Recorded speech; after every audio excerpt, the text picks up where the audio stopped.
জাতীয় বিশ্ববিদ্যালয়ের অধীনে অনার্স প্রথম বর্ষের আবেদন শেষ, প্রায় শেষ। এখন তোমাদের সামনে শুধুমাত্র ভর্তি পরীক্ষা।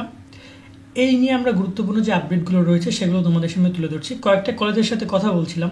এবছর যেটা হচ্ছে সেটা একটু অকল্পনীয়। কেন অকল্পনীয় সে কথাটা তোমাদেরকে আমি বলছি। অনেক কিছু হতে যাচ্ছে তোমাদের পরীক্ষা নিয়ে, বিশেষ করে এই বিশ্ববিদ্যালয় ভর্তি নিয়ে।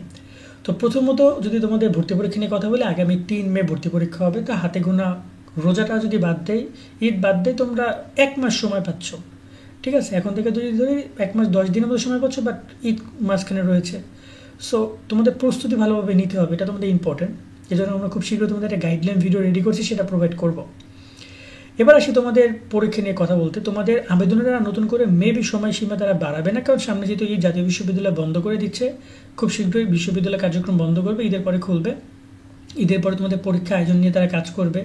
ঈদের পর থেকে তোমরা অ্যাডমিট কার্ড ডাউনলোড করতে পারবা। প্রায় এপ্রিলের শেষের দিকে এসে 25 তারিখের থেকে তোমরা অ্যাডমিট কার্ড ডাউনলোড করার সুযোগ পাবা।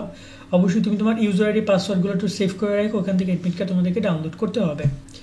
এবার যে বিষয় নিয়ে কথা বলতে চাচ্ছিলাম সেটা হচ্ছে, দেখো 7 কলেজের ভর্তি পরীক্ষা নিয়ে এখনও বেশ একটা ক্যান্সেল রয়েছে। আমরা যখন কয়েকটা কলেজে কথা বলেছিলাম, এই ঢাকা, আমি আমাদের কলেজে কথা বলছিলাম ডিপার্টমেন্ট টিচারের সাথে, তিনি বলল যে এবার অনেক আবেদন পড়েছে, মানে গত বছরগুলোর থেকেও এবছর আবেদনের সংখ্যাটা হিউজ। সবাই ঢাকা কেন্দ্রিক ভালো কলেজ কেন্দ্রিক এটা চিন্তা করছে। তার দুইটা কারণ। এক হচ্ছে ভর্তি পরীক্ষা, কারণ তাদের একটা বিশ্বাস আছে যে ভর্তি পরীক্ষা ভালো করলে একটা ভালো কলেজ সে পাবে। এই বিষয়গুলো যারা ভালো কলেজগুলোতে আবেদন করেছ তারা একটু মনে হয় প্রযুক্তির সম্মুখীন বেশ ভালো লেভেলে হতে পারো। তোমাদেরকে একটু উচিত ভালো করে পড়াশোনা করা। 2, 7 কলেজে, যেহেতু 7 কলেজে কিন্তু অনেক আসন এবং অনেক স্টুডেন্ট ভর্তি পরীক্ষা অংশগ্রহণ করে, যেহেতু 7 কলেজ এখন একটা কনফিউশনের জায়গা রয়েছে, সেক্ষেত্রে ওই 7 কলেজের একটা ডেডিকেট যে স্টুডেন্টগুলো ছিল সেটা 10, 15, 20,000, 30,000ই ধরনের কেন, এবং টোটাল ভর্তি পরীক্ষা তো ওরা প্রায় 1.5-2 লাখ স্টুডেন্ট ভর্তি পরীক্ষা দেয় 7 কলেজে, প্রায় 1 লাখ 1.5 লাখ স্টুডেন্ট। ওরা কিন্তু সবাই জাতীয় বিশ্ববিদ্যালয়ের দিকে বর্তমানে খুবই ফোকাস, কারণ ওরা 7 কলেজ সেশন ধরেও পড়তে পারে। তোরা চাচ্ছে জাতীয় বিশ্ববিদ্যালয়ে ভর্তি কনফার্ম করতে।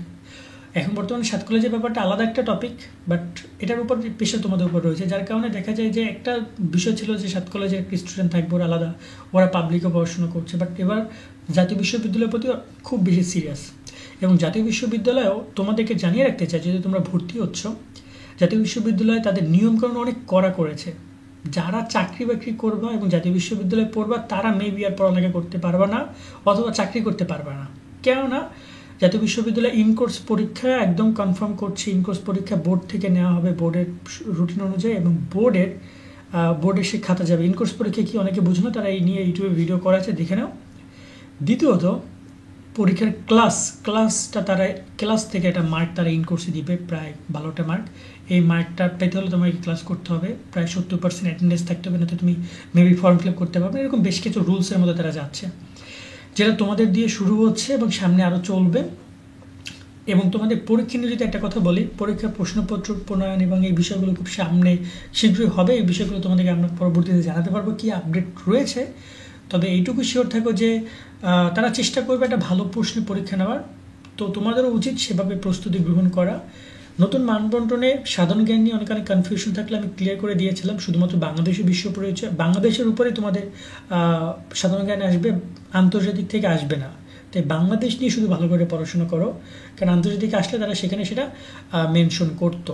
আর তোমাদের সব গ্রুপ সাবজেক্টের উপর তোমরা প্রিপারেশন নাও, গ্রুপ সাবজেক্টে সেভাবে প্রিপারেশন নাও। ওই আগের মানবন্টন অনুযায়ী পরীক্ষা শুধু মানবন্টনের নাম্বারটা পরিবর্তন করেছে, সাধারণ জ্ঞান বাড়িয়েছে, বাংলা ইংরেজি কমিয়েছে, এটুকুই। আর আপাতত প্রস্তুতির কোনো বিকল্প নাই, পড়াশোনা করো। অনেকে মনে করতেছো কি না কি, দেখো দৈনিক যদি তুমি 500 MCকিউ পড়ো, বা 200 থেকে 300 বা 500 MCকিউ পড়ো, দ্যাট ইনাফ। 500 MCকিউ একটা বই 5 দিন পড়ো, এভাবে করে করে কমপ্লিট করো। আমরা চেষ্টা করবো গাইডলাইন ভিডিও দ্রুত দেওয়ার জন্য। আজকের মতো ভিডিওটা আমরা এখানে শেষ করছি। তোমাদের সাথে দেখা হবে নেক্সট আরেকটা ভিডিওতে। চেষ্টা করবো তোমাদেরকে নিয়মিত সব আপডেটগুলো জানানোর। অবশ্যই আমাদের সাথে সাবস্ক্রাইব করে যুক্ত থাকবে। সকলে অনেক ভালো থাকবে। আল্লাহ হাফেজ।